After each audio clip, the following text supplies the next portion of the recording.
Hello students, welcome to Shah Academics.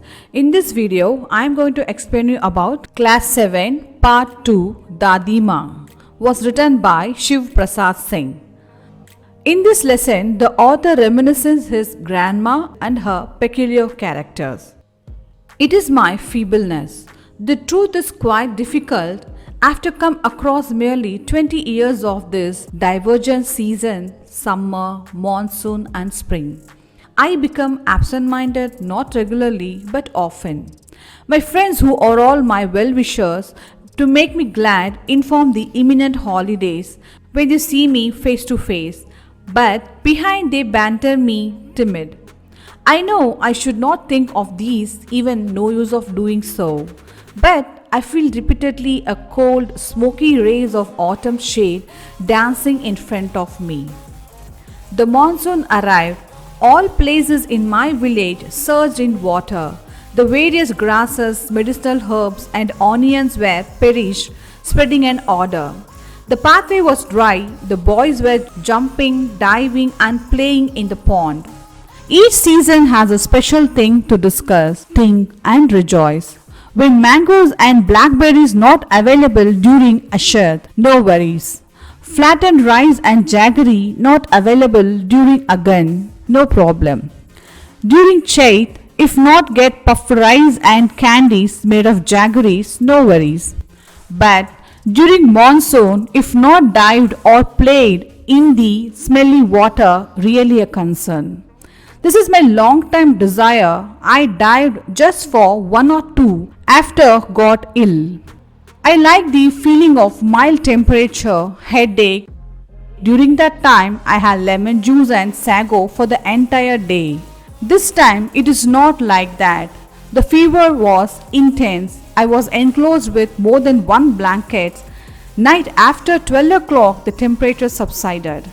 Morning, I was asleep, wrapping the blanket. My grandma came after bathe. She bathed in the same water where I was playing and diving. She had lovely, lean and thin body covered with white borderless dhoti, and the water was dripping from her grey hair. As soon as she entered, touched my forehead and stomach, then opened the knot of a sari pallu, took enchanted mud, poured some in my mouth and applied on my forehead, and sat beside my cot day and night, checking my health condition, caressing my hands and legs. Blow the hand fan, apply the cinnamon cream on forehead and info the temperature often touching. She raised lot of questions whether the khichdi cooked well with moong dal, the pot has water to boil the people leaves, does anyone from outside has come direct to see the patient? So her questions make other family members tiresome.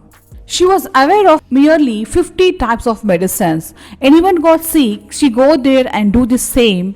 Test their body, hands, forehead and firmly diagnose the diseases, pneumonia, malaria, meningitis, etc. without doubt. In epidemic days, she drink the concoction boiled with clove and jaggery after bath and fragrance the house with fumes of incense and benzoin. She is an epitome of cleanliness. One should learn these qualities from her. She go mad when the medicine, candy or honey gets over, pillow and bed covers not changed. Even now also I get fever. The servant give me water, prepare khichdi or sago of his choice. The doctor diagnose my pulse and give prescription.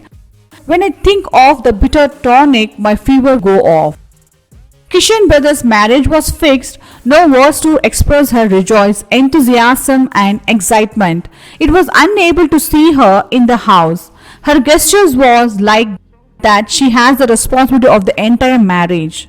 Neighbor called her many times. She was irresponsible. Finally, she came out and stated, "Please don't take bad. Marriage works ahead. Everything heading under my supervision. They need my presence, otherwise the things fall behind." Everyone know the fact that grandma do nothing but in all work she voluntarily make her proximity. I remember one day I was returning home, grandma was yelling at someone in the backyard. I went closer, it was Leen Rami's aunt. Grandma continued, This is not possible, Dhannu. I need the money with interest, as you promised to return after the harvest, but you failed. Don't you ashamed? When other denied lend you a penny. You come here pleading me for money again. You will do one more harvest? I will return it definitely. Rami's Chachi stooped and was weeping by touching Grandma's feet. My daughter's marriage, if you abandon, how will she get wedlock? Grandma took a step back and said, Stay away. Just now I showered, don't touch.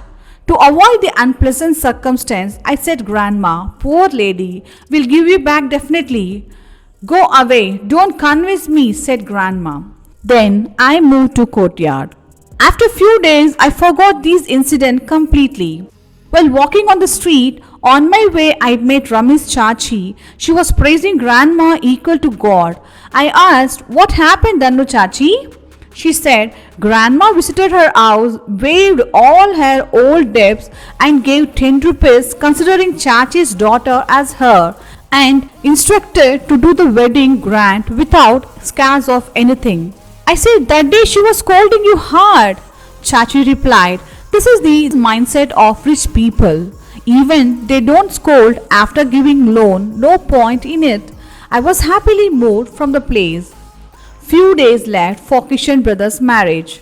Before 4 to 5 days of marriage, all women keep singing and exhibit drama for the same story from wedding to childbirth.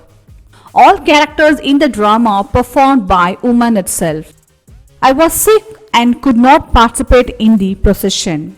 Like me, my cousin also not joined in the procession. He was lying on the passageway. All women protested to move him away from the place. Grandma yelled and said, they are kids equal to God. She also made me sleep on a cot enclosed in blanket. I can watch their act inside the blanket, but I could not control my laugh for long. They were teasing my sister-in-law. That moment, I laughed out loud. Babu's mom pulled my blanket and said, see, this baby is sleeping and now crying for milk. Let me feed him. Combat started. Grandma interrupted and rescued me. Next morning, I met Babu's mom. She again ragging me. See, yesterday's baby.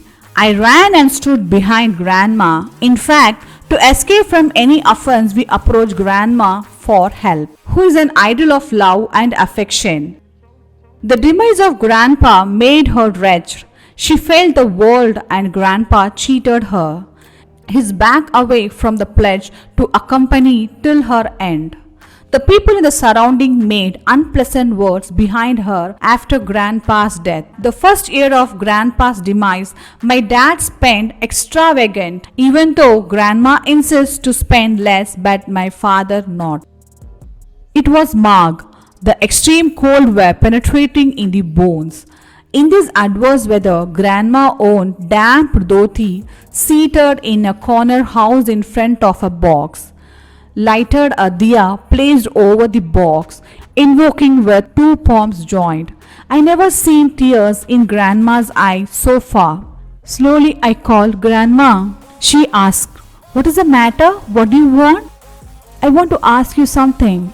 I continued. You were crying. She laughed and said, you fool, you have not taken the food yet. Let's go. You change your dhoti. I said, this cold and hot will not affect me. She replied and dragged me to the kitchen. Morning, I saw father and Krishan brother was seriously discussing about something sitting on a cot. They are foraging for money and no one ready to give loan due to their old debts pending. Father seems like crying. Why you're crying? Grandma asked him, caressing his forehead. Still I'm alive. She went towards the box and took a dazzling bracelet from it and said, your dad gave me this. I never own.